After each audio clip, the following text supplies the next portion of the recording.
सदा सत्स्वरूपं चिदानन्दकन्दं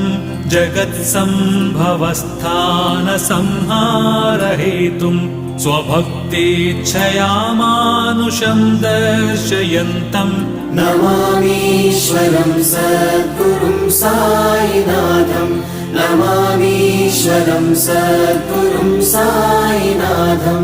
भवद्ध्वान्तविध्वंसमार्ताण्डमीड्यं मनोवागतीतं